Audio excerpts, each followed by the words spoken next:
اگر انہیں ظالم ہے تو اس کی مدد کیسا کرنا؟ تو نبی صلی اللہ علیہ وسلم فرمائے کہ اس کے ہاتھ کو پکڑ کے روکیے ظلم سے، تو اللہ تعالیٰ آپ اس کو مدد کرنے کے برابر ہو جائیں گے۔ والدین انسان ہوتے ہیں، غلطی بھول ان سے بھی ہوتی ہے، اور کبھی غلط فہمی کے شکار بھی ہو جاتے ہیں، اور کبھی بری صحبت کے مشوروں پہ چلے جاتے ہیں۔ آپ کا کام ہے کہ ان کے ساتھ حسن معاشرہ اور حق ادا کرتے ہوئے ان کی اصلاح کرو، چاہے وہ کافر بھی کیوں نہ رہے۔ یہ اللہ کا حکم ہے، اور نبی صلی اللہ علیہ وسلم سے یہ بھی معلوم ہے کہ اللہ سے شرک کرنے کے معاملے میں ماں باپ کی اطاعت بھی نہیں چل سکتی، چاہے آپ کو جلایا جائے، آپ کو قتل کیا جائے۔ تو اللہ تعالیٰ کا بھی حکم سورہ لقمان میں ہے کہ ماں باپ کی اطاعت کرو، مگر جب اللہ کے خلاف یا اللہ تعالیٰ کے رسول کی تعلیمات کے خلاف آپ کو حکم دے تو آپ ان کی اطاعت نہیں کرنا چاہیے، کیونکہ بڑائی اللہ کی ہونا چاہیے۔ تو ان کے لیے ہدایت کی دعا اور ان کو اصلاح اور ان کو تنبیہ اور ان کو صحیح راستے پہ آپ گائیڈ کرنا ضروری ہے۔ بڑا اٹھنے کے قابل نہیں رہا تو سب کے سب اس صحابی کو لے کر نبی صلی اللہ علیہ وسلم کے پاس لے کر آئے اور بولے اللہ کے نبی دیکھو اس کی حالت اچانک صحت مند تھا، پانی نہانے کے لیے گیا، کپڑے اتارتے ہی اس طرح گر پڑا۔ تو نبی صلی اللہ علیہ وسلم بولے کون تھے وہاں پر، کون دیکھ رہے تھے اس کے چمڑے کو یا اس آدمی کو؟ تو لوگ بولے فلاں نہیں تھا، ایک آدمی تھا۔ تو نبی صلی اللہ علیہ وسلم دوسرے صحابی کو اتنا غصے سے ڈانٹتے ہوئے کہنے لگے علی ما یقتل احدکم اخاہ، تم میں سے اپنے بھائی کا قتل کیوں کرتے ہیں جان بوجھ کر؟ ہلا برک، کیا تم کم سے کم اللہ کا نام تو نہیں لینا؟ ماشاء اللہ تبارک اللہ کچھ تو کہنا۔ تو نبی صلی اللہ علیہ وسلم یہ نہیں بولے تم اپنے بھائی کو بیمار کیوں کرے، کیوں قتل کر رہے ہیں بول رہے، یعنی یہ چیز ان کے قتل تک پہنچا سکتی ہے۔ تو یہ نبی صلی اللہ علیہ وسلم کی حدیث موجود ہے، اور اس حدیث کو اور پہلے کی حدیث کو اگر دیکھیں گے، بے شک سانپ اگر آپ کو بھی ڈسا یا بچھو ڈسا، آپ کو موت نہیں ہوئی گی جب تک کہ اللہ نہیں چاہا، مگر سانپ کا زہر چڑھے گا نہیں چڑھے گا، جتنا اللہ تعالیٰ مقرر کرا چڑھنے کا چڑھے گا، اور جب اسباب بچنے کے اللہ تعالیٰ رکھا تو آپ بچ جائیں گے۔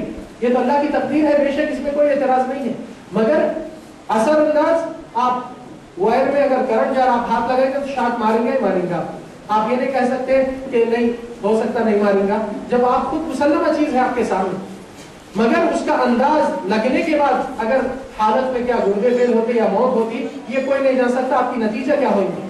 تو اس لیے آپ کے ساتھ کوئی سا بھی ایکسیڈنٹ انسٹنٹ ہو جائے تو پہلی چیز اللہ سے دعا کرے اللہ کو رحم فرما، بعد میں ڈاکٹر دواخانے جو بھی علاج ہے دیکھا جائے گا، مگر اللہ کی رحمت کو طلب کرنا اور مسبب الاسباب کو پہلے لینا، اسباب بعد میں آتے۔ السلام علیکم، دو سوال ہے۔ ایک تو یہ ہے کہ بعض جگہ پہ ہم کو ایسے واقعات ملتے ہیں کہ بہت پرانے زمانے کا خزانہ ہوتا ہے جن پر جنوں کا قبضہ ہوتا ہے۔ ہمارے ایک دو ساتھی ان کے گھر میں بھی اس طرح کا واقعہ ہے، تو یہ خزانے کو ہم کیا قرآن کے سے پا سکتے ہیں؟ یہ جائز ہے اسلام میں یا پھر اس کو چھوڑ دینا چاہیے؟ دوسرا سوال یہ ہے کہ میں اپنے ایک ساتھی سے اس بات کا ذکر کر رہا تھا کہ جو لوگ موکل رکھتے وہ لوگ گناہ کرتے، غلطیوں میں رہتے یہ رہتے، تو انہوں نے مجھے ایک شخص کا ذکر کیا جو 5 وقت کا نماز کا پابند ہے اور قرآن کی کافی آیتیں بھی وہ دیتا ہے تلاوت کے لیے، اور وہ خود اسلام میں رہتا ہے لیکن اس کے پاس موکل ہے اور وہ اس قسم کے کام کرتا ہے اور وہ پیسے بھی نہیں لیتا علاج کرنے کے۔ ٹھیک، تو ان کا پہلے دو سوالوں کا جواب، پہلا سوال جو آیا ہے وہ اچھا سوال ہے، کیونکہ وہ موضوع بھی آج کل بہت پھیل رہا ہے کہ فلانی جگہ دفینہ ہے، فلانے گھر میں خزانہ ہے، فلانی جگہ قوم ہے۔ آپ کو معلوم ہونا چاہیے کہ وہ خزانے یا جو دفینے اگر انسان اپنی چیز کو چھپا کے رکھا اور مدت زیادہ ہو جائے کچھ ایسی جگہ پہ جو ویران جگہ ہے، خالی جگہ ہے، تو وہ چیز قبضے میں یہ لوگ کے چلے جائے تو یہ لوگ اپنے آپ کو حقدار سمجھتے اور ان لوگ کے پاس بھی کافی خزانے اور بہت چیزیں رہتے ہیں، تو اکثر لوگ بیشتر اس لالچ کی خاطر کسی جادوگروں کا سہارا لیتے ہیں، اور یہ واقعہ ہے کہ تقریباً 50% کیسز موجود ہیں ایسے۔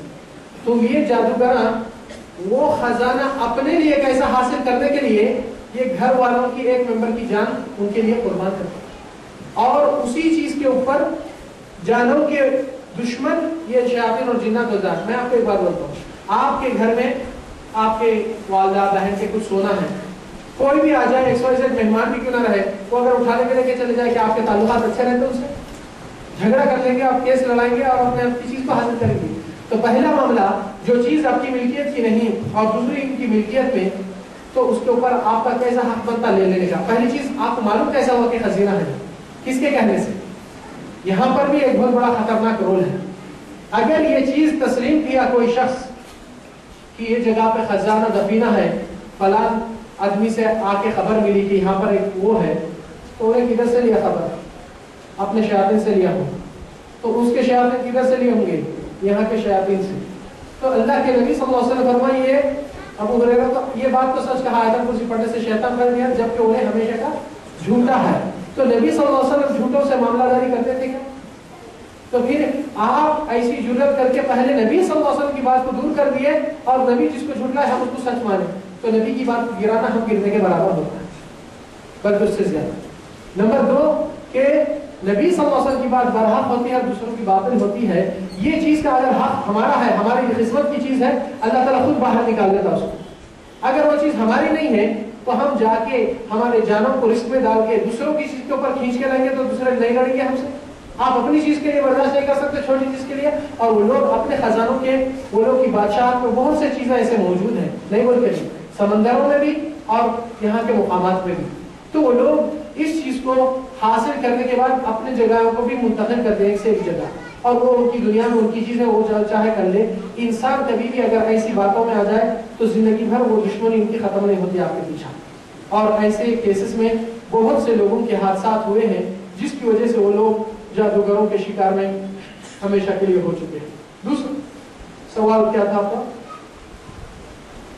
وہ فلانا جو شخص نے جو ہاں ٹھیک ہے. عبرت ہمیشہ لوگ اشخاص کو پرکھنے سے پہلے اہل علم کہتے ہیں اگر آدمی ہوا میں بھی اڑ رہا ہے، پانی پہ بھی چل رہا ہے، تو اس کی بات کو کبھی تسلیم نہیں کرو جب تک کہ قرآن اور سنت کے اوپر ٹیلی نہیں کرے. ہاں یہ ہمارے لیے مسلمہ ہے، ان کی بات ان کا آئیڈیا ہونا، مگر وہ آئیڈیا اس سے ٹکرایا تو وہ بات کو نظر انداز کرنا ہے، یہ بات کو پکڑنا ہے قرآن اور سنت کی. اور آج اتنے ایسے افراد ہیں جو وہ لوگ خود زندگی میں ایک چیز کو آزما کے دیکھے تو ان کے ساتھ ایک گولی لگ گئی تو زندگی بھر سب کو وہی نسخہ دیتے جا رہے ہیں جبکہ وہ چیز غلط ہو سکتی. اور کبھی اللہ تعالیٰ امتحان کی گھڑی ایسا کرتا ہے کہ غلط چیز میں آپ کو تھوڑا سا صحت دکھاتا ہے تاکہ آپ کو آزماتا کہ اللہ کی طرف آپ جھکتے یا اس چیز کے اوپر ڈپینڈ ہو جاتے. تو وہ بہت خطرناک امتحان رہتا. اللہ تعالیٰ ایمان کی سلامت ہمیشہ رکھے آپ کی ہماری. تو 5 وقت کی نماز مشورہ وہ کرتا ہوں، بے شک بھلائی کرنے میں کوئی حرج نہیں ہے، مگر بھلائی جو موافق رہتی ہے قرآن سنت کی وہ چیز کامیاب رہے.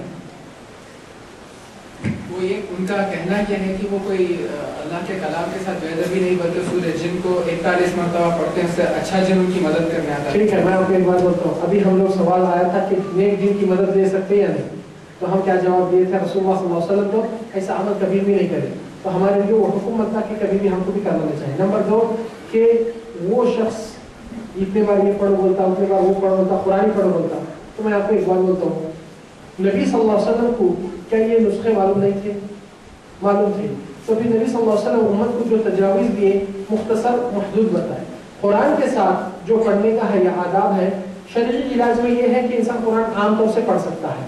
ہاں